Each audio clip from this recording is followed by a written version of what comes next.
ಮಧ್ಯಪ್ರಾಚ್ಯದಲ್ಲಿ ಯುದ್ಧ ನಡೀತಾ ಇರೋದ್ರಿಂದ ಜಾಗತಿಕ ಮಟ್ಟದಲ್ಲಿ ಯಾವ ರೀತಿಯಾಗಿ ಬಿಕ್ಕಟ್ಟಾಗಿದೆ ಅದನ್ನ ಸಮಸ್ಯೆಯನ್ನು ಎದುರಿಸಬೇಕಾಗಿರೋದು ನಮ್ಮ ಭಾರತ ಕೂಡ ಒಂದು. ಈಗ ಇದೇ ನಿಟ್ಟನ್ನ ಇಟ್ಕೊಂಡು ನಮ್ಮ ದೇಶವನ್ನ ಅಭಿವೃದ್ಧಿ ಮಾಡಬೇಕು ಅಂತೇಳಿ ಮೋದಿ ಅವರು ದೇಶಕ್ಕಾಗಿ ಇದೆಂಥ ತ್ಯಾಗವನ್ನ ಮಾಡಿಬಿಟ್ರು ಅನ್ನೋದನ್ನ ನೋಡೋಣ ಬನ್ನಿ.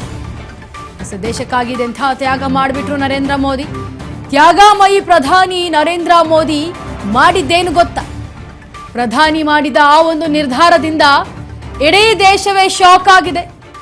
ದೇಶಕ್ಕಾಗಿ ತಮ್ಮ ಪ್ರಾಣವನ್ನೇ ಪಣಕ್ಕಿಟ್ರ ಹಾಗಿದ್ರೆ ಮೋದಿ, ದೇಶದ ಆರ್ಥಿಕತೆಗಾಗಿ ತಮ್ಮ ಪ್ರಾಣವನ್ನೇ ಪಣಕ್ಕಿಟ್ಟಿದ್ದಾರ ಮೋದಿಯವರು ಹಾಗಿದ್ರೆ? ಈ ಒಂದು ನಿರ್ಧಾರದಿಂದ ಇಡೀ ದೇಶವೇ ಶಾಕ್ ಆಗಿದೆ. ದೇಶಕ್ಕಾಗಿ ತಮ್ಮ ಪ್ರಾಣವನ್ನೇ ಪಣಕ್ಕಿಟ್ರ ಹಾಗಿದ್ರೆ ನರೇಂದ್ರ ಮೋದಿ, ದೇಶದ ಆರ್ಥಿಕತೆಗಾಗಿ ತಮ್ಮ ಪ್ರಾಣವನ್ನೇ ಮುಡಿಪಾಗಿಟ್ರ ಮೋದಿ. ಅಂತಾರಾಷ್ಟ್ರೀಯ ಮಟ್ಟದಲ್ಲಿ ಭಾರತ ಕೈ ಚಾಚದಿರಲು ಮೋದಿ ಮಾಡಿರುವಂತಹ ತ್ಯಾಗ ನೋಡಿ. ಮೋದಿ ಅವರು ಜಾಗತಿಕ ಮಟ್ಟದಲ್ಲಿ ಆಗ್ತಾ ಇರುವಂತಹ ಸಮಸ್ಯೆಯನ್ನ ಎದುರಿಸಬೇಕು. ಇದರ ಜೊತೆಗೆ ಏನು ನಮ್ಮ ಭಾರತ ಈಗ ಇಂಧನ ಆಗಿರಬಹುದು, ಅಡುಗೆ ತೈಲ ಆಗಿರಬಹುದು, ಚಿನ್ನದಲ್ಲಿ ಏರುಪೇರನ್ನ ಕಾಣ್ತಾ ಇದೆ, ಜನ ತತ್ತರಿಸಿ ಹೋಗ್ತಿದ್ದಾರೆ. ಅಂಥವ್ರಿಗೆಲ್ರಿಗೂ ಕೂಡ ಒಂದು ಮನವಿಯನ್ನ ಮಾಡಿಕೊಂಡಿದ್ದಾರೆ. ಇಂಧನವನ್ನ ಕಡಿಮೆ ಬಳಕೆ ಮಾಡಿ, ಜೊತೆಗೆ ತಾವು ಬಳಸುವಂತಹ ಅಡುಗೆ ಎಣ್ಣೆಯನ್ನು ಕೂಡ ಕಡಿಮೆ ಮಾಡಿ, ಇದಾದ ನಂತರ 1 ವರ್ಷ ಚಿನ್ನವನ್ನ ಖರೀದಿಸಬೇಡಿ ಅನ್ನೋ ಮಾಹಿತಿಯನ್ನ ರವಾನೆ ಮಾಡಿದ್ದಾರೆ. ದೇಶಕ್ಕಾಗಿ ಮೋದಿಯವರು ಎಂಥ ತ್ಯಾಗ ಮಾಡಿದ್ದಾರೆ ಗೊತ್ತಾ? ನಿಜಕ್ಕೆ ಹೇಳಬೇಕು ಅಂತಂದ್ರೆ ತ್ಯಾಗಮಯಿ ಪ್ರಧಾನಿ ನರೇಂದ್ರ ಮೋದಿಯವರು ಮೋದಿ ಮಾಡಿದ್ದು ಈ ಒಂದು ತ್ಯಾಗ ಗೊತ್ತಾದ್ರೆ ನಿಜಕ್ಕೂ ಶಾಕ್ ಆಗುತ್ತೆ. ಯಾಕಂದ್ರೆ ಈ ಒಂದು ನಿರ್ಧಾರದಿಂದ ಇಡೀ ದೇಶವೇಗ ಶಾಕ್ ಆಗಿ ನೋಡ್ತಾ ಇದೆ ಮೋದಿಯತ್ತ. ದೇಶಕ್ಕಾಗಿ ತಮ್ಮ ಪ್ರಾಣವನ್ನೇ ಮುಡಿಪಾಗಿಟ್ರ, ಪಣಕ್ಕಿಟ್ರ ನರೇಂದ್ರ ಮೋದಿ ಅಂತ. ಯಾಕೆಂದ್ರೆ ನೀವು ಗಮನಿಸ್ತಾ ಇದ್ದೀರಿ ದೃಶ್ಯಾವಳಿಗಳಲ್ಲಿ ಮೋದಿಯವರ ಭದ್ರತೆ ಎಷ್ಟು ಇಂಪಾರ್ಟೆಂಟ್ ಆಗುತ್ತೆ ಅಂತ. ಅದೇ ಭದ್ರತೆ ವಿಚಾರವಾಗಿ ಜೊತೆಗೆ ಇಂಧನವನ್ನ ಉಳಿಸಬೇಕು, ಜೊತೆಗೆ ಏನು ಆಮದು ಮಾಡ್ಕೊಳ್ತಾ ಇದ್ವಿ ಬೇರೆ ರಾಷ್ಟ್ರಗಳಿಂದ ನಾವು, ಅದೆಲ್ಲವನ್ನೂ ಕೂಡ ಮಟ್ಟ ಹಾಕಿ ನಾವು ಷೇರು ಮಾರುಕಟ್ಟೆಯಲ್ಲಿ ನಮ್ಮ ಒಂದು ಆರ್ಥಿಕ ವ್ಯವಸ್ಥೆಯನ್ನ ಕಾಪಾಡಿಕೊಳ್ಬೇಕು ಅನ್ನೋ ಒಂದೇ ಒಂದು ಕಾರಣಕ್ಕೆ ಮೋದಿಯವರು ಇದೆಂತಹ ನಿರ್ಧಾರವನ್ನ ತೆಗೆದುಕೊಂಡ್ರು. ತಮ್ಮ ಪ್ರಾಣವನ್ನೇ ಅಂದ್ರೆ ದೇಶದ ಆರ್ಥಿಕತೆಗಾಗಿ ತಮ್ಮ ಪ್ರಾಣವನ್ನೇ ಮುಡಿಪಾಗಿಟ್ರ ಮೋದಿಯವರು. ಅಂತಾರಾಷ್ಟ್ರೀಯ ಮಟ್ಟದಲ್ಲಿ ಇದು ಭಾರತದ ಈ ಒಂದು ಕೈ ಚಾಚದಿರಲು, ಅಂದ್ರೆ ಅಂತಾರಾಷ್ಟ್ರೀಯ ಮಟ್ಟದಲ್ಲಿ ಯಾವುದೇ ಕಾರಣಕ್ಕೂ ಕೂಡ ಭಾರತ ನಮ್ಮಲ್ಲಿ ಏನು ಇಲ್ಲ ಅಂತ ಕೈ ಚಾಚಬಾರದು ಅನ್ನೋ ನಿಟ್ಟಿನಲ್ಲಿ ನಮ್ಮ ದೇಶವನ್ನ ಕಾಪಾಡಿಕೊಳ್ಬೇಕು ಅನ್ನೋ ಭರವಸೆಯಲ್ಲಿ ಈಗ ಮೋದಿಯವರು ಸಾಕ್ತಾ ಇರೋದು. ಹಾಗಾಗಿ ಬೇರೆಯವರಿಗೆ ಹೇಳಿ ಮೋದಿ ಅದನ್ನ ಮಾಡಲಿಲ್ಲ ಅಂದ್ರೆ ತಪ್ಪಾಗತ್ತೆ ಅಂತೇಳಿ ಮೋದಿಯವರು ತೆಗೆದುಕೊಂಡಿರುವಂತಹ ನಿರ್ಧಾರ ಇದು. ಇಂಧನ ಮುಗ್ಗಟ್ಟಿನಲ್ಲಿ ಈಗ ಇಡೀ ದೇಶ ಭದ್ರತೆಯೂ ಕೂಡ ಬೇಡ ಅಂತ ಮೋದಿ ಹೇಳಿದ್ದಾರೆ. ಎಸ್ಪಿಜಿ ಭದ್ರತೆಯ 50% ಕಡಿತಗೊಳಿಸಿದಂತಹ ಪ್ರಧಾನಿ ನರೇಂದ್ರ ಮೋದಿ, ಪ್ರಧಾನಿ ಮೋದಿ ಭದ್ರತೆಗೆ ಈಗ ಕೇವಲ ಒಂದೇ ಒಂದು ಎಸ್ಪಿಜಿ ಕಾರು ನಿಯೋಜನೆ ಇದೆ. ಇಂಧನ ಉಳಿತಾಯಕ್ಕಾಗಿ ಬೆಂಗಾವಲು ವಾಹನಗಳಿಗೆ ಮೋದಿ ಈಗ ಬ್ರೇಕ್ ಹಾಕಿದ್ದಾರೆ. ಪೆಟ್ರೋಲ್ ಡೀಸೆಲ್ ಮಿತವಾಗಿ ಬಳಸಿ ಅಂತ ಕರೆ ಕೊಟ್ಟಿರೋ ಮೋದಿ ತೆಗೆದುಕೊಂಡಿರುವಂತಹ ನಿರ್ಧಾರ ಇದೆ.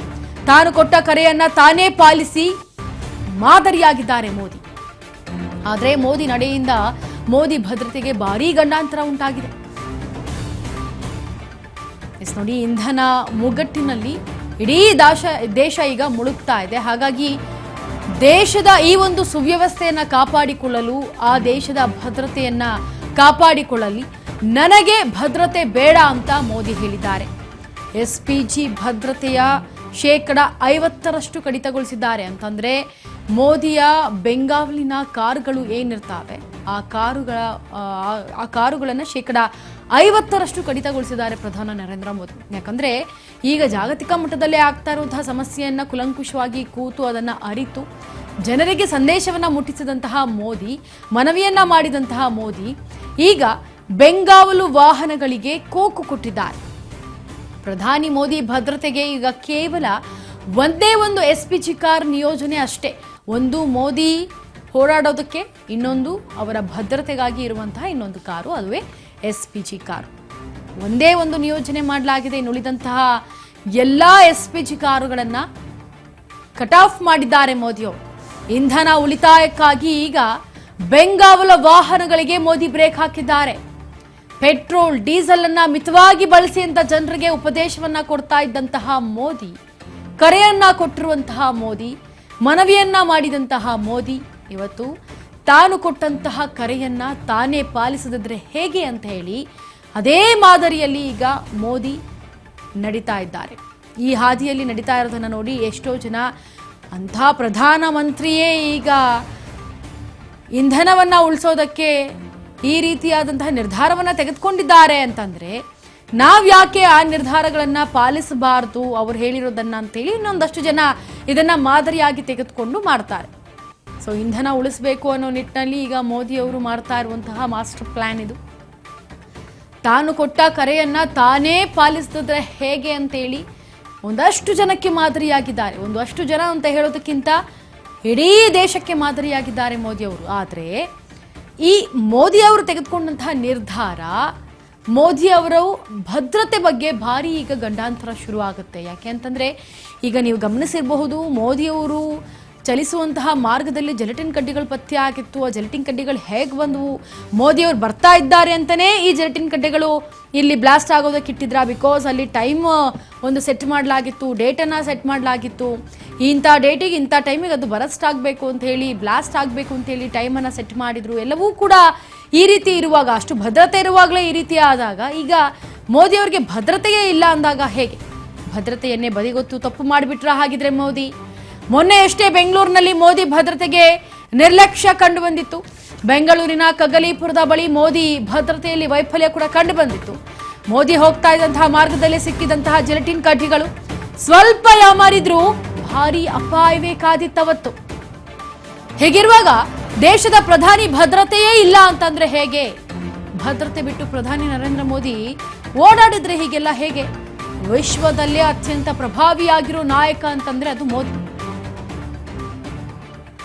ಈಗ ಆ ಭದ್ರತೆಯನ್ನೇ ಬದಿಗೊತ್ತು ತಪ್ಪು ಮಾಡಿಬಿಟ್ರ ನರೇಂದ್ರ ಮೋದಿ ಅವರು. ಮೊನ್ನೆಯಷ್ಟೇ ನೋಡಿ ಬೆಂಗಳೂರಿನಲ್ಲಿ ನಡೆದಂತಹ ಈ ಭದ್ರತೆ ನಿರ್ಲಕ್ಷ್ಯವನ್ನ ಇಲ್ಲಿವರೆಗೂ ಕೂಡ ಗೊತ್ತಾಗ್ತಾ ಇಲ್ಲ. ಎಷ್ಟೋ CCTV ಕ್ಯಾಮ್ರಾಗಳನ್ನ ಹುಡುಕಾಡಿದ್ರು ಕೂಡ ಗೊತ್ತಾಗ್ತಾ ಇಲ್ಲ ಜೆಲಟಿನ್ ಕಡ್ಡಿಗಳು ಇಲ್ಲಿಗೆ ಹೇಗೆ ಬಂದವು ಅಂತ. ಇಷ್ಟೆಲ್ಲ ಇದ್ರೂ ಕೂಡ ಜೆಲಟಿನ್ ಬಾಕ್ಸ್ ಪತ್ತೆ ಆಗಿರೋದು, ಅದರೊಳಗಡೆ ಸ್ಫೋಟಕ ಕೆಲವೊಂದು ಅವಶೇಷಗಳು ಪತ್ತೆ ಆಗಿರೋದು ಎಲ್ಲವೂ ಕೂಡ ಕಣ್ಣು ಮುಂದೆ ಕಾಣ್ತಾ ಇರುವಂತಹ ಸಂದರ್ಭದಲ್ಲೇ ಮೋದಿ ಅವರು ತೆಗೆದುಕೊಂಡಂತಹ ನಿರ್ಧಾರ ಇದೆಂಥದ್ದು? ಒಬ್ಬ ಪ್ರಭಾವಿ ನಾಯಕ, ಅದರಲ್ಲೂ ಕೂಡ ಪ್ರಧಾನಮಂತ್ರಿ, ಒಂದು ಹಾದಿಯಲ್ಲಿ ಓಡಾಡುವ ದಾರಿಯಲ್ಲಿ ಇಟ್ಟಿರುವಂತ ಜೆಲಟಿನ್ ಕಡ್ಡಿ ಹೇಗೆ ಬಂತು ಅಂತ ಇನ್ನೂ ಕೂಡ ತನಿಖೆ ನಡೀತಾ ಇರುವಾಗಲೇ ಈ ರೀತಿಯ ಭದ್ರತೆಯನ್ನೇ ಬದಿಗೊತ್ತಿ ತಪ್ಪು ಮಾಡಿಬಿಟ್ರ ಮೋದಿಯವರು ಅಂತ. ಮೊನ್ನೆಯಷ್ಟೇ ಬೆಂಗಳೂರಿನಲ್ಲಿ ಸಿಕ್ಕಿದಂತಹ ಈ ಒಂದು ಜೆಲಟಿನ್ ಕಡ್ಡಿಯ ನಿರ್ಲಕ್ಷ್ಯಕ್ಕೆ, ಭದ್ರತೆಯ ನಿರ್ಲಕ್ಷ್ಯಕ್ಕೆ, ಅಷ್ಟು ಜನ ಆಗ ಭದ್ರತೆ ಇತ್ತು ಮೋದಿಯವರಿಗೆ, ಆದರೂ ಕೂಡ ಜೆಲಟಿನ್ ಕಡ್ಡಿ ಪತ್ತೆ ಆಗಿತ್ತು. ಆದರೆ ಈಗ 50% SPG ಕಾರುಗಳನ್ನು ಅವರು ಬದಿಗಿಟ್ಟಿದ್ದಾರೆ, ಕಟ್ ಆಫ್ ಮಾಡಿದ್ದಾರೆ. ಒಂದೇ ಒಂದು ಕಾರು ಇವರ ಭದ್ರತೆಗೆ ಸಾಕಾ ಅನ್ನೋ ಪ್ರಶ್ನೆಗಳು ಕೂಡ ಈಗ ರಾಜಕೀಯ ವಲಯದಲ್ಲಿ ಮೂಡ್ತಾ ಇರೋದು.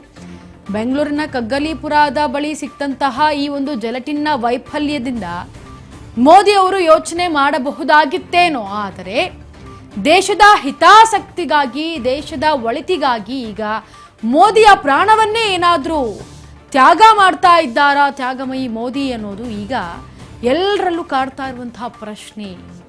ಸ್ವಲ್ಪ ಅವತ್ತೇನಾದರೂ ಯಾಮಾರಿದ್ರು ಭಾರಿ ಅಪಾಯವೇ ಕಾದಿತ್ತು ಮೋದಿ ಅವರಿಗೆ. ಹೀಗಿರುವಾಗ ದೇಶದ ಪ್ರಧಾನಿ ಮೋದಿ ಅವರು ತನ್ನ ಭದ್ರತೆಯಲ್ಲಿ ಬದಿಗಿಟ್ಟು ಅದನ್ನ ಓಡಾಡ್ತಾ ಇದ್ದಾರೆ ಅಂದ್ರೆ ಇದು ಹೇಗಾಗುತ್ತೆ? ಇದು ಹೇಗೆ ಸಾಧ್ಯ ಆಗುತ್ತೆ? ಇನ್ನು ಪ್ರಭಾವಿಯಾಗಿರುವಂತಹ ನಾಯಕ ಅಂತಂದ್ರೆ ಅದು ಮೋದಿ. ಇಂತಹ ಪ್ರಭಾವಿ ನಾಯಕ ಈ ರೀತಿ ಮಾಡಿದ್ರೆ ಹೇಗೆ? ಇನ್ನು ಪ್ರಧಾನಿಗಳಿಗೆ SPG ಸ್ಪೆಷಲ್ ಪ್ರೊಟೆಕ್ಷನ್ ಗ್ರೌಂಡ್ನಿಂದ ಭದ್ರತೆ ಸಿಗುತ್ತೆ. ಈ ತಂಡವು ದೇಶದ ಅತ್ಯುನ್ನತ ಭದ್ರತೆಯ ವ್ಯವಸ್ಥೆ ಅಂತಾನೆ ಹೆಸರುವಾಸಿಯಾಗಿರೋದು. ವಿಶೇಷ ತರಬೇತಿ ಪಡೆದಂತಹ ಕಮಾಂಡೋಗಳನ್ನು ತಂಡವನ್ನಾಗಿ ಇಲ್ಲಿ SPG ರಚಿಸುತ್ತೆ. ಇನ್ನು ಭದ್ರತೆಯು ಕೂಡ ಕೇವಲ ಒಂದು ತಂಡಕ್ಕೆ ಸೀಮಿತವಾಗಿರಲ್ಲ. ಇದು SPG, NSG, ಕಮಾಂಡೋ, ಅರೆ ಸೈನಿಕ ಪಡೆಗಳ ಸೈನಿಕರು ಇರ್ತಾರೆ ಇದರೊಳಗಡೆ. ಇಂತಹ ಸ್ಥಳೀಯ ಪೊಲೀಸರನ್ನು ಕೂಡ ಒಳಗೊಂಡಂತಹ ಭದ್ರತಾ ವ್ಯವಸ್ಥೆ SPG ಮಾಡುತ್ತೆ. ಸೆಕೆಂಡ್ಗಳಲ್ಲಿ ಭಯೋತ್ಪಾದಕರನ್ನ ಕೊಲ್ಲುವಷ್ಟು ಪರಿಣಿತರಾಗಿರ್ತಾರೆ ಈ SPGನಲ್ಲಿ ಕೆಲಸ ಮಾಡುವಂಥವ್ರು. SPG ಬೆಲ್ಜಿಯಂನಿಂದ ಆಮದು ಮಾಡಿಕೊಂಡಂತಹ ಶಸ್ತ್ರ ಬಳಕೆಗಳು, 3.5 kg ತೂಕದ ರೆಫೇಲ್ಗಳ ಬಳಕೆ ಇರುತ್ತೆ. ಜೊತೆಗೆ ನಿಮಿಷಕ್ಕೆ 850 ಬುಲೆಟ್ ಹಾರಿಸಬಲ್ಲಬಹುದಾದಂತಹ ಎಕ್ವಿಪ್ಮೆಂಟ್ಸ್ ಅವರ ಹತ್ರ ಇರುತ್ತೆ. ಪ್ರಧಾನಿಗಳ ವಿದೇಶ ಪ್ರವಾಸದಲ್ಲೂ ಕೂಡ SPG ಭದ್ರತೆಯನ್ನು ಒದಗಿಸುತ್ತೆ. ಪ್ರಧಾನಿ ಕುಟುಂಬಸ್ಥರು ಭದ್ರತಾ ವ್ಯವಸ್ಥೆಯ ಅಡಿಯಲ್ಲೂ ಕೂಡ ಬರ್ತಾರೆ. ಅವ್ರಿಗೂ ಕೂಡ ಭದ್ರತೆ ಇರುತ್ತೆ. SPG ಅವರು ಅದನ್ನು ನೋಡ್ಕೊಳ್ತಾರೆ. ಹೇಗಿರುವಾಗ ಮೋದಿಯವರು ಇದೆಂತಹ ಕರೆಯನ್ನ ಕೊಟ್ಬಿಟ್ರು, ದೇಶಕ್ಕಾಗಿ ತಮ್ಮ ಪ್ರಾಣವನ್ನೇ ತ್ಯಾಗ ಮಾಡ್ತಾ ಇದ್ದಾರ. ಮೋದಿಯವರಿಗೆ ಇರುವಂತಹ ಭದ್ರತೆಯನ್ನ ಬದಿಗೊತ್ತಿ ಇಂಧನವನ್ನ ಉಳಿಸೋದಕ್ಕೆ, ಅಂತಾರಾಷ್ಟ್ರೀಯ ಮಟ್ಟದಲ್ಲಿ ನಡೀತಾ ಇರುವಂತಹ ಈ ಆರ್ಥಿಕ ಸಂಕಷ್ಟವನ್ನ ನೀಗಿಸೋದಕ್ಕೆ ಮೋದಿಯವರು ತೆಗೆದುಕೊಂಡಂತಹ ನಿರ್ಧಾರವಾಯಿತು. ಯಾಕೆ ಈ ರೀತಿ ನಿರ್ಧಾರವನ್ನು ತೆಗೆದುಕೊಂಡ್ರು ಮೋದಿ? ಯಾಕಂದರೆ ಸ್ಪೆಷಲ್ ಪ್ರೊಟೆಕ್ಷನ್ ಗ್ರೌಂಡ್ನಿಂದ ಭದ್ರತೆ ಸಿಗ್ತಾ ಇದ್ದಂತಹ ಮೋದಿಗೆ ಈಗ ಕೇವಲ ಒಂದು ತಂಡಕ್ಕೆ ಈ SPG ಸೀಮಿತವಾಗಿರೋದಿಲ್ಲ. ಇಂತಹ ಸಂದರ್ಭದಲ್ಲಿ ಇಷ್ಟು ಫಾಸ್ಟೆಸ್ಟ್ ಆಗಿ ಕೆಲಸವನ್ನು ಮಾಡುವಂತಹ SPGಯನ್ನೇ ಬದಿಗಿಟ್ಟಿದ್ದಾರೆ ಅಂತಂದರೆ ಎಷ್ಟರ ಮಟ್ಟಿಗೆ ದೇಶದ ಮೇಲೆ ಪ್ರೇಮ ಇದೆ, ಅಭಿಮಾನ ಇದೆ ಅನ್ನೋದನ್ನು ಗಮನಿಸಿ. ಈಗ ಮೋದಿಯವರಿಗೆ ಸಾಥ್ ಕೂಡ ಕೊಟ್ಟಿದ್ದಾರೆ BJP ಕೆಲ ನಾಯಕರು. ಹಾಗಾಗಿ ಈಗ ಸಾಥ್ ಕೊಡಬೇಕಾಗಿರೋದು ಜನರು. ಯಾಕಂದರೆ ಮೋದಿಯವರೇ ಸ್ವತಃ ಓಡಾಡುವಂತಹ ಕಾರುಗಳನ್ನು, ಜೊತೆಗೆ ಏನು ಹಿಂಬಾಲಿಸ್ಕೊಂಡು ಬರುವಂತಹ ಪಡೆ ಇದೆ ಅದನ್ನು ಬದಿಗೊತ್ತಿದ್ದಾರೆ ಅಂದರೆ ನೀವೇ ಯೋಚನೆ ಮಾಡಬೇಕಾಗತ್ತೆ. ಇದ್ರ ಬಗ್ಗೆ ಮಾತನಾಡ್ತಾ ಹೋಗೋಣ. ನಮ್ಮ ದೂರವಾಣಿ ಸಂಪರ್ಕಕ್ಕೆ Ravikumar, BJP MLC Ravikumar. Sir ನಮಸ್ಕಾರ. ನಮಸ್ಕಾರ ಮೇಡಮ್. ಸರ್, ಈಗ ಮೋದಿಯವರು ಈ ರೀತಿ ತ್ಯಾಗ ಮಾಡಿರೋದು ಒಂದು ರೀತಿ ಎಲ್ಲೋ ಮಾದರಿ ಆಗಿದೆ. ಆದರೆ ಯಾಕೆ ಈ ರೀತಿಯಾದಂತಹ ನಿರ್ಧಾರವನ್ನ ತೆಗೆದುಕೊಂಡ್ರು ಅಂತ? ಅಲ್ಲ, ಮಾದರಿ ಅಂತ ನೀವು ಹೇಳಿದ್ದೀರ, ಅದರ ಬಗ್ಗೆ ಎರಡನೇ ಮಾತೇ ಇಲ್ಲ. ನಾನ್ ಸುಮ್ನೆ ಹೇಳಿಕೆಯನ್ನ ಕೊಟ್ರೆ ಇವರೇನ್ ಬರೀ ಹೇಳಿಕೆ ಕೊಡ್ತಾರೆ, ಮಾಡೋರು ಬೇರೆ ಹೇಳಿಕೆ ಕೊಡೋರು ಬೇರೆ ಅನ್ನೋ ಮೆಸೇಜು ಅನ್ನುವ ಸಂದೇಶ ದೇಶಕ್ಕೆ ಹೋಗ್ಬಾರ್ದು ಅನ್ನುವ ದೃಷ್ಟಿಯಿಂದ ಪ್ರಧಾನಮಂತ್ರಿ, ಗೃಹ ಮಂತ್ರಿ, ರಕ್ಷಣಾ ಸಚಿವರು, ಕಂದಾಯ ಸಚಿವರು, ಎಲ್ಲಾ ಸಚಿವರು ಕೂಡ, ಎಲ್ಲ ಮುಖ್ಯಮಂತ್ರಿಗಳು ಕೂಡ ಫಸ್ಟ್ ಮ್ಯಾನ್ ಅಪ್ರೋಚ್, ಮೊದಲನೇ ವ್ಯಕ್ತಿ ನಾನಾಗ್ಬೇಕು ಯಾವುದೇ ಕಾನೂನನ್ನ ಇಂಪ್ಲಿಮೆಂಟ್ ಮಾಡೋದ್ರಲ್ಲಿ, ಯಾವುದೇ ನಿಯಮವನ್ನ ಜಾರಿಗೊಳಿಸೋದ್ರಲ್ಲಿ ಮೊದಲನೇ ವ್ಯಕ್ತಿ ನಾನಾಗ್ಬೇಕು ಅನ್ನುವಂತ ಒಂದು ಮೇಲ್ಪಂಕ್ತಿಯನ್ನ ದೇಶದ ಹಿತದೃಷ್ಟಿಯಿಂದ ಹಾಕೊಟ್ಟಿದ್ದಾರೆ.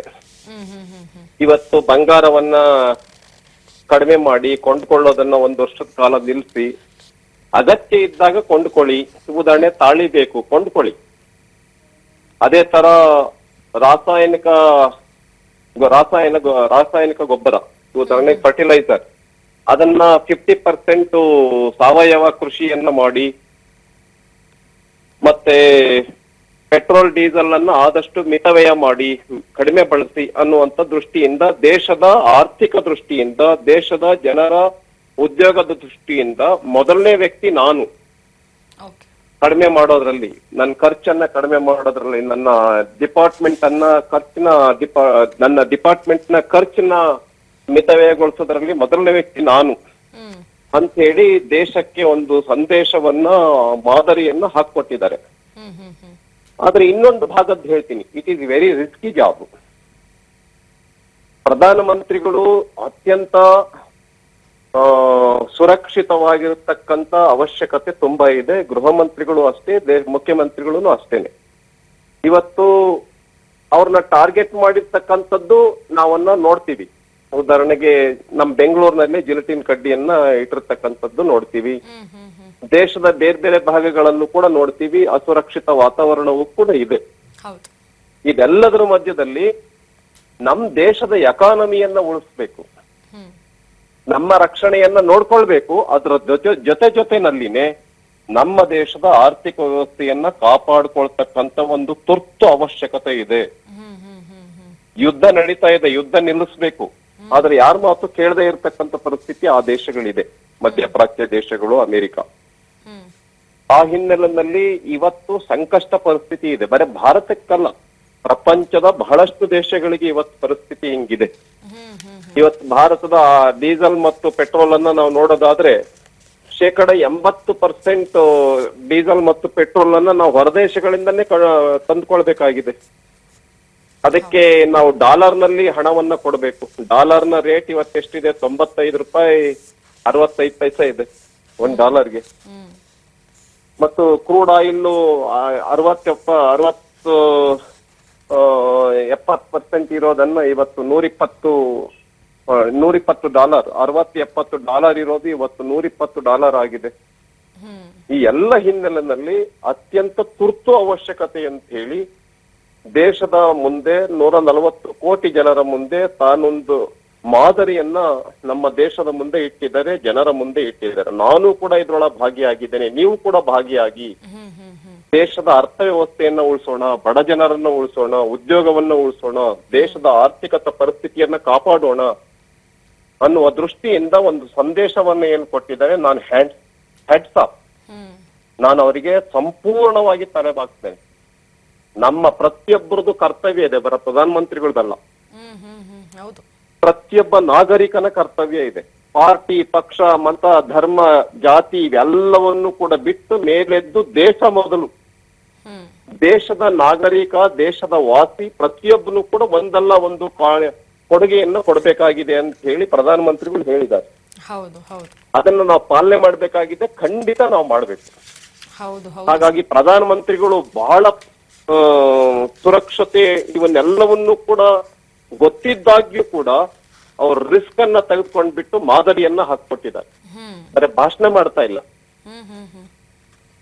ಇದನ್ನ ನಾನು ಹೇಳೋದಕ್ಕೆ ಬಯಸ್ತೇನೆ ಮೇಡಮ್ ಅವ್ರೆ. S Ravikumar sir, thank you so much ನಮ್ಮೊಟ್ಟಿಗೆ ಮಾತನಾಡಿದ್ದಕ್ಕಾಗಿ. Thank you. ನೋಡಿ, ಪ್ರಧಾನಿ ಮಂತ್ರಿಯವರು ಈಗ ತ್ಯಾಗವನ್ನ ಮಾಡಿರೋದು ನಮ್ಮ ದೇಶಕ್ಕಾಗಿ. ಸೊ ಪ್ರಧಾನಿ ಮಂತ್ರಿಯವರು ಒಬ್ಬರೇ ಮಾತ್ರ ತ್ಯಾಗ ಮಾಡೋದಲ್ಲ, ಎಲ್ಲರೂ ಕೂಡ ತ್ಯಾಗ ಮಾಡಬೇಕು. ಈಗ ಆಲ್ರೆಡಿ ರವಿಕುಮಾರ್ ಅವರು ಹೇಳ್ದಾಗೆ ಭದ್ರತೆಯಲ್ಲಿ ಅವರು ಕೂಡ ಮುಂದಾಗಿದ್ದಾರೆ. ರಾಜ್ಯಗಳ ಮುಖ್ಯಮಂತ್ರಿಗಳ ಭದ್ರತೆ ಹೇಗಿರುತ್ತೆ ಹಾಗಿದ್ರೆ? ಮುಖ್ಯಮಂತ್ರಿಗಳಿಗೆ ಭದ್ರತೆ ಯಾರು ಕೊಡ್ತಾರೆ ಹಾಗಿದ್ರೆ? ಮುಖ್ಯಮಂತ್ರಿಗಳಿಗೆ ಎಷ್ಟು ಹಂತದಲ್ಲಿ ಇರಲಿದೆ ಭದ್ರತೆ? ಯಾವ್ಯಾವ ಹಂತದಲ್ಲಿ ಯಾವ್ಯಾವ ರೀತಿ ಸೆಕ್ಯೂರಿಟಿ ಇರುತ್ತೆ? ರಾಜ್ಯಗಳ ಮುಖ್ಯಮಂತ್ರಿಗಳ ಭದ್ರತೆ ಹೇಗಿರುತ್ತೆ ಅನ್ನೋ ಪ್ರಶ್ನೆ ಈಗ ಕಾಡ್ತಾ ಇದೆ. ಯಾಕಂದ್ರೆ ಪ್ರಧಾನಿ ಮೋದಿ ಅವರು ಈಗ ಭದ್ರತೆಯಲ್ಲಿ SPG ಚಾಲನೆಯನ್ನೇ ಈಗ ಬದಿಗಿಟ್ಟಿದ್ದಾರೆ. ಜಸ್ಟ್ ಒಂದೇ ಒಂದು ವಾಹನವನ್ನ ಯೂಸ್ ಮಾಡ್ತಾ ಇದ್ದಾರೆ ಭದ್ರತೆಗಾಗಿ. ಹಾಗಿದ್ರೆ ಈಗ ನಮ್ಮ ರಾಜ್ಯದ ಮುಖ್ಯಮಂತ್ರಿಗಳ ಒಂದು ಭದ್ರತೆ ಹೇಗಿರುತ್ತೆ? ಭದ್ರತೆ ಯಾವ ರೀತಿಯಾಗಿ ಈಗ ಮುಖ್ಯಮಂತ್ರಿಗಳಿಗೆ ಕೊಡ್ತಾರೆ? ಈಗ ಎಲ್ಲರಲ್ಲೂ ಮೂಡ್ತಾ ಇರುವಂತಹ ಪ್ರಶ್ನೆಯೇ ಇದು. ಯಾಕಂದರೆ ಒಬ್ಬ ದೇಶದ ಪ್ರಭಾವಿ ನಾಯಕ ಪ್ರಧಾನಿ ಮೋದಿಯವರು ತೆಗೆದುಕೊಂಡಿರುವಂತಹ ನಿರ್ಧಾರ, ತಮ್ಮ ಪ್ರಾಣವನ್ನೇ ಪಣಕ್ಕಿಟ್ಟಿರೋದು ಮೋದಿಯವರು. ಈಗ ಇಂತಹ ಸಂದರ್ಭದಲ್ಲಿ ಮೋದಿಯವರು ಈ ಕೆಲಸವನ್ನು ಮಾಡುವಾಗ ನಮ್ಮ ರಾಜ್ಯದ ಮುಖ್ಯಮಂತ್ರಿಗಳಿಗೆ ಯಾವ ರೀತಿಯಾಗಿ ಭದ್ರತೆಯನ್ನು ಕೊಡಲಾಗುತ್ತೆ? ಹೇಗಿರುತ್ತೆ ಆ ಭದ್ರತೆ? ಹಾಗಿದ್ರೆ ಸೆಕ್ಯೂರಿಟಿನ ಯಾವ ರೀತಿಯಾಗಿ ನಮ್ಮ ಸಿದ್ದರಾಮಯ್ಯನವ್ರಿಗೆ ಕೊಡಲಾಗುತ್ತೆ? ಎಲ್ಲವೂ ಕೂಡ ಈಗ ಪ್ರಶ್ನೆ ಆಗುತ್ತೆ. ಯಾಕಂದರೆ ಮೋದಿಯವರ ಈ ಒಂದು ಕರೆಗೆ ಊಗುಟ್ಟಿ BJPಯವರು ಕೂಡ ಅದನ್ನು ಸಾಥ್ ನೀಡ್ತಾ ಇದ್ದಾರೆ. ಆ ಕೆಲಸವನ್ನು ಅವರು ಕೂಡ ಮಾಡ್ತಾ ಇದ್ದಾರೆ. ಇತ್ತ ಜನರು ಕೂಡ ಭಾಗಿಯಾಗಿ ಅದರಲ್ಲಿ ದೇಶವನ್ನು ಕಾಪಾಡುವಲ್ಲಿ ಮುಂದಾಗಬೇಕಾಗತ್ತೆ. ಬಿಕಾಸ್ ಯಾರೋ ಇಬ್ಬರೋ ಮಾಡಿದ್ರೆ ದೇಶ ಕಾಪಾಡಿಕೊಳ್ಳೋದಕ್ಕೆ ಆಗೋದಿಲ್ಲ. ಆರ್ಥಿಕವಾಗಿ ಕುಗ್ಗಿರೋದನ್ನು ಅಥವಾ ಕುಗ್ಗೋದನ್ನು ತಡೆಯೋಕೆ ಆಗೋದಿಲ್ಲ. ಎಲ್ಲರೂ ಸೇರಿ ಮಾಡಿದಾಗ ಮಾತ್ರ ಈ ಒಂದು ಕಾರ್ಯ ಸಕ್ಸಸ್ಫುಲ್ ಆಗುತ್ತೆ ಅಂತ ಮೋದಿಯವರು ನಂಬಿರೋ ಕಾರಣ ಹೇಳಿದ ಮೇಲೆ ನಾವು ಮಾಡದೇ ಇದ್ರೆ ಹೇಗೆ ಅಂತ ತಮ್ಮ ಪ್ರಾಣವನ್ನೇ ಬದಿಗಿಟ್ಟು ಒತ್ತೆ ಇಟ್ಟು ಈಗ ಮೋದಿಯವರು ತೆಗೆದುಕೊಂಡಿರುವಂತಹ ನಿರ್ಧಾರ ಇದು. ಸೊ ಇಂತಹ ಒಂದು ಭದ್ರತೆ ವಿಚಾರವಾಗಿ ನಾವು ಮಾತನಾಡೋದಾದರೆ ಅಂತಾರಾಷ್ಟ್ರೀಯ ಮಟ್ಟದಲ್ಲಿ ಆಗ್ತಾ ಇರುವಂತಹ ಈ ಸಮಸ್ಯೆಗಳನ್ನು ತಡೆಗಟ್ಟೋದಕ್ಕೆ ಮೋದಿಯವರು ತೆಗೆದುಕೊಂಡಿರುವ ನಿರ್ಧಾರ ಎಲ್ಲಿ ಭದ್ರತೆಯ ವೈಫಲ್ಯ ಮತ್ತೆ ಕಾಣುತ್ತೋ ಅಂತ. ಯಾಕಂದರೆ ಅಷ್ಟು ಭದ್ರತೆ ಇರುವಾಗಲೇ ಬೆಂಗಳೂರಿನಲ್ಲಿ ನಡೆದಿರುವಂತಹ ಜಿಲೆಟಿನ್ ಕಡ್ಡಿಗಳ ಪ್ರಕರಣ ಇನ್ನೂ ಕೂಡ ಮಾಸುವ ಹಾಗೆ ಇಲ್ಲ. ಅದನ್ನ ಮಾಸುವ ಮುನ್ನವೇ ಈಗ ಮೋದಿಯವರು ತೆಗೆದುಕೊಂಡಿರುವಂತಹ ಈ ನಿರ್ಧಾರ, ಅವರ ಸೇಫ್ಟಿ ಪರ್ಪಸ್ಗಾಗಿ SPG ಒಂದೇ ಒಂದು ವಾಹನವನ್ನ ತೆಗೆದುಕೊಂಡು ಬರ್ತಾ ಇರುವಂತಹ ತಂಡ ಎಲ್ಲವನ್ನೂ ಕೂಡ ಗಮನಿಸ್ತಾ ಹೋದರೆ ಮತ್ತೆ ಎಲ್ಲಿ ಈ ಒಂದು ತೊಂದರೆಗಳ ವೈಫಲ್ಯ ಆಗಿಬಿಡುತ್ತೋ ಮೋದಿಯವರಿಗೆ ಅನ್ನೋ ಆತಂಕ, ಭಯ SPGನಲ್ಲೂ ಕೂಡ ಇದೆ. ಆದರೆ ಇದನ್ನ ಮೋದಿಯವರು ಯಾವ ರೀತಿಯಾಗಿ ಫೇಸ್ ಮಾಡ್ತಾರೆ? ಯಾಕಂದ್ರೆ ಒಬ್ಬ ಪ್ರಭಾವಿ ನಾಯಕನಿಗೆ ಭದ್ರತೆ ಇಲ್ಲದೆ ಈ ರೀತಿ ರೋಡ್ನಲ್ಲಾಗಿರಬಹುದು, ಬೇರೆ ಕಡೆ ಆಗಿರಬಹುದು, ಮನೆಯಲ್ಲಾಗಿರಬಹುದು, ಎಲ್ಲ ಕಡೆ ಆದರೂ ಕೂಡ safety purpose is A most important. ಇಂತಹ ಸಂದರ್ಭದಲ್ಲಿ ಮೋದಿಯವರು ಭದ್ರತೆಯನ್ನೇ ಈಗ ಬದಿಗಿಟ್ಟಿದ್ದಾರೆ. ಈ ಹಿಂದೆ ಭದ್ರತೆ ವೈಫಲ್ಯ ಆಗಿರೋದು ಇನ್ನೂ ಕೂಡ ಅದು ಮಾಸೇ ಇಲ್ಲ. ಆದರೆ ಈಗ ಪ್ರಧಾನಿ ಮೋದಿಯವರು ಈ ರೀತಿ ತೆಗೆದುಕೊಂಡಿರುವಂತಹ ನಿರ್ಧಾರ ಈಗ ನಮ್ಮ ರಾಜ್ಯದಲ್ಲಿ ಇರುವಂತಹ ಮುಖ್ಯಮಂತ್ರಿಯವರಿಗೆ ಯಾವ ರೀತಿಯಾಗಿ ಭದ್ರತೆ ಸಿಗುತ್ತೆ, ಇದು ಕೂಡ ಪ್ರಶ್ನೆಯಾಗಿದೆ. ಈಗ ಕಾದು ನೋಡಬೇಕಾಗತ್ತೆ ನಮ್ಮ ರಾಜ್ಯದ ಮುಖ್ಯಮಂತ್ರಿಗಳಿಗೆ ಯಾವ ರೀತಿಯ ಪರ್ಪಸ್ನಲ್ಲಿ ಸೆಕ್ಯೂರಿಟಿ ಸಿಗುತ್ತೆ, ಅದಕ್ಕೆ ಮೋದಿಯವರು ಸಹಕರಿಸ್ತಾರಾ ಇಲ್ವಾ, ಅಥವಾ ಸಹಕರಿಸಿದ್ರೆ ಯಾವ ರೀತಿಯಾಗಿ ಸೆಕ್ಯೂರಿಟಿ ಅವರಿಗೆ ಕೊಡಲಾಗುತ್ತೆ. ಈಗ ಮನೆಯಲ್ಲಿದ್ದಾಗ ಸೆಕ್ಯೂರಿಟಿ ಕೊಡೋದು ಬೇರೆ, ಹೊರಗಡೆ ಯಾವುದಾದ್ರೂ ಫಂಕ್ಷನ್ಸ್, ಪ್ರೋಗ್ರಾಮ್ಸ್ ಅಥವಾ ಸಭೆ ಸಮಾರಂಭಗಳಿಗೆ ಹೋದಾಗ ಕೊಡುವಂಥ ಸೇಫ್ಟಿ ಪರ್ಪಸ್ಸೇ ಬೇರೆ. ಕಾದು ನೋಡಬೇಕಾಗತ್ತೆ ಯಾವ ರೀತಿಯಾದಂತಹ ಸೇಫ್ಟಿ ಸೆಕ್ಯೂರಿಟಿಯನ್ನು ಕೊಡ್ತಾರೆ ಅಂತ.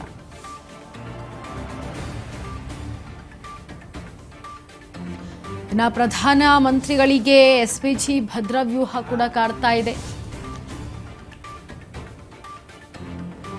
ಹೆಚ್ಚಿನ ರಾಜ್ಯಗಳ ಮುಖ್ಯಮಂತ್ರಿಗಳಿಗೆ ಈಗ Z+ ಶ್ರೇಣಿಯ ಭದ್ರತೆ ಕೂಡ ಕೊಡೋದಕ್ಕೆ ಈಗ ಮುಂದಾಗ್ತಾ ಇದ್ದಾರೆ.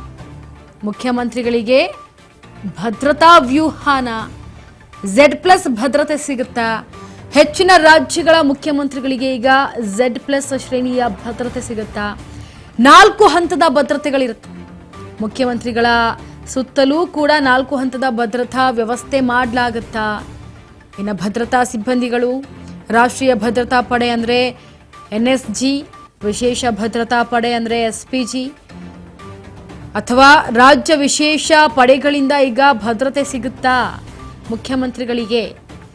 ತಾಂತ್ರಿಕ ಭದ್ರತೆ ಅಂತ ನೋಡೋದಾದ್ರೆ ಅತ್ಯಾಧುನಿಕ ಶಸ್ತ್ರಾಸ್ತ್ರಗಳು, ಬುಲೆಟ್ ಪ್ರೂಫ್ ವಾಹನಗಳು, ಜಾಮರ್ ಬಳಕೆ, ಈ ರೀತಿ ಏನಾದರೂ ಮುಖ್ಯಮಂತ್ರಿಗಳಿಗೆ ಭದ್ರತಾ ವ್ಯೂಹವನ್ನು ಕಲ್ಪಿಸುತ್ತಾರಾ ಅನ್ನುವಂಥ ಪ್ರಶ್ನೆಗಳು ಕೂಡ ಈಗ ರಾಜಕೀಯ ವಲಯದಲ್ಲಿ ಮೂಡಿ ಬರ್ತಾ ಇರೋದು. ಬಿಕಾಸ್ ಯಾವುದೇ ಒಬ್ಬ ನಾಯಕರುಗಳಿಗೆ ಅಥವಾ ಪ್ರಭಾವಿ ನಾಯಕರುಗಳಿಗೆ ಅಥವಾ ಮುಖ್ಯಮಂತ್ರಿಗಳಿಗೋ ಇವರಿಗೆಲ್ರಿಗೂ ಕೂಡ ಸೇಫ್ಟಿ ಅನ್ನೋದು ಬಹಳ ಇಂಪಾರ್ಟೆಂಟ್ ಆಗಿರುತ್ತೆ.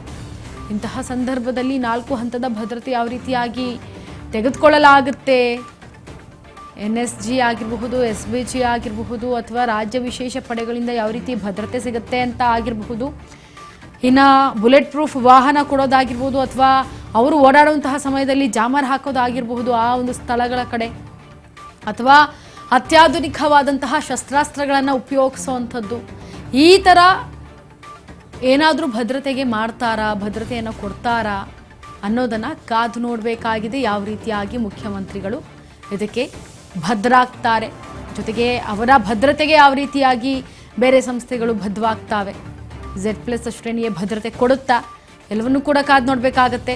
ಮೋದಿಯವ್ರಿಗೂ ಕೂಡ ಯಾವ ರೀತಿಯಾಗಿ ಭದ್ರತೆ ಇರುತ್ತೆ, ಯಾಕಂದರೆ ಮೊನ್ನೆ ನಡೆದಂತಹ ಭದ್ರತಾ ವೈಫಲ್ಯದಿಂದ ಇನ್ನೂ ಕೂಡ ಕಂಗಾಲಾಗಿದ್ದಾರೆ. ಅತ್ತ ಮೋದಿಯವರು ನೋಡಿದ್ರೆ ಈಗ ಭದ್ರತೆಯನ್ನೇ ಬದಿಗಿಟ್ಟಿದ್ದಾರೆ. ಏನಾಗುತ್ತೆ ಹಾಗಿದ್ರೆ ಮುಂದೆ, ಯಾವ ರೀತಿಯಾಗಿ ಭದ್ರತೆಯನ್ನು ಕಾಪಾಡ್ಕೊಳ್ತಾರೆ, ನಾಯಕರನ್ನ ಉಳಿಸ್ಕೊಳ್ತಾರೆ ಅನ್ನೋದನ್ನು ಕಾದು ನೋಡಬೇಕಾಗತ್ತೆ.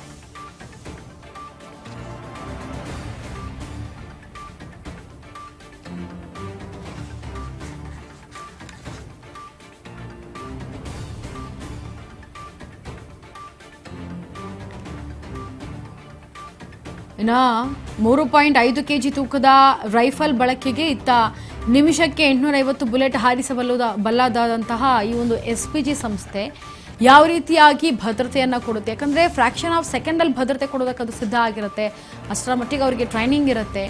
ಇನ್ನು ನಾರ್ಮಲ್ ಭದ್ರತೆ ಕೊಡೋದಕ್ಕೂ ಕೂಡ ಅಂತಾರಾಷ್ಟ್ರೀಯ ಮಟ್ಟದಲ್ಲಿ ಎಲ್ಲಾದರೂ ಓಡಾಡುವಾಗ ಭದ್ರತೆ ಕೊಡೋದಕ್ಕೂ ಕೂಡ ತುಂಬ ವ್ಯತ್ಯಾಸ ಇರುತ್ತೆ. ಸೊ ಅಲ್ಲಿ ಫ್ರ್ಯಾಕ್ಷನ್ ಆಫ್ ಸೆಕೆಂಡಲ್ಲಿ ಎಲ್ಲವೂ ಮುಗಿದು ಹೋಗುತ್ತೆ. ಕಣ್ಣು ಮುಚ್ಚಿ ಕಣ್ಣು ತೆಗೆಯೋ ಅಷ್ಟರಲ್ಲಿ ಒಬ್ಬರನ್ನು ಕೊಲ್ಲುವಂತಹ ತಾಕತ್ತು ಕೂಡ ಬೇರೆಯವರಿಗೆ ಇರುತ್ತೆ, ಅದನ್ನು ಉಳಿಸ್ಕೊಳ್ಳುವಂತಹ ತಾಕತ್ತು ಕೂಡ ಬೇರೆಯವ್ರಿಗಿರುತ್ತೆ. ಅಂತಹ ಒಂದು ಸಂಸ್ಥೆಗಳಲ್ಲಿ SPG ಕೂಡ ಒಂದು. ಹಾಗಾಗಿ ಯಾವ ರೀತಿಯಾಗಿ SPG ಭದ್ರತೆ ಕೊಡುತ್ತೆ ರಾಜ್ಯದ ಮುಖ್ಯಮಂತ್ರಿಗಳಿಗೆ, ಹಾಗೆ ದೇಶದ ಪ್ರಧಾನಿ ನರೇಂದ್ರ ಮೋದಿ ಅವರಿಗೆ.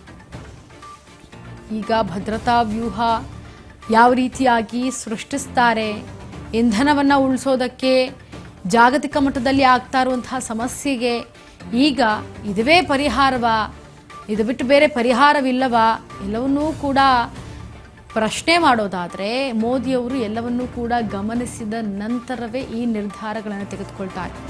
ಮೋದಿಯವರು ಬಂದು ಭಾಷಣ ಮಾಡ್ತಾರೆ ಅಂತಂದರೆ ಅದರಲ್ಲಿ ಏನೋ ಒಂದು ಇಂಪಾರ್ಟೆಂಟ್ ಮಾಹಿತಿ ಇರುತ್ತೆ, ಅದರ ಹಿಂದೆ ಏನೋ ಒಂದು ಉದ್ದೇಶ ಇರುತ್ತೆ ಅಂತ ಎಲ್ರಿಗೂ ಗೊತ್ತಿರುತ್ತೆ. ಈ ಉದ್ದೇಶದಿಂದಲೇ ಮೋದಿಯವರು ಎಲ್ಲವನ್ನೂ ಯೋಚನೆ ಮಾಡಿ ಮುಂದಾಗುವಂತಹ ಅನಾಹುತ ಅಥವಾ ಇದರಿಂದ ನಮಗೆ ಲಾಭವ ಎಲ್ಲವನ್ನೂ ಕೂಡ ಗಮನಿಸಿಯೇ ಮೋದಿಯವರು ಜನರ ಮುಂದೆ ಬಂದು ಮಾತನಾಡ್ತಾರೆ.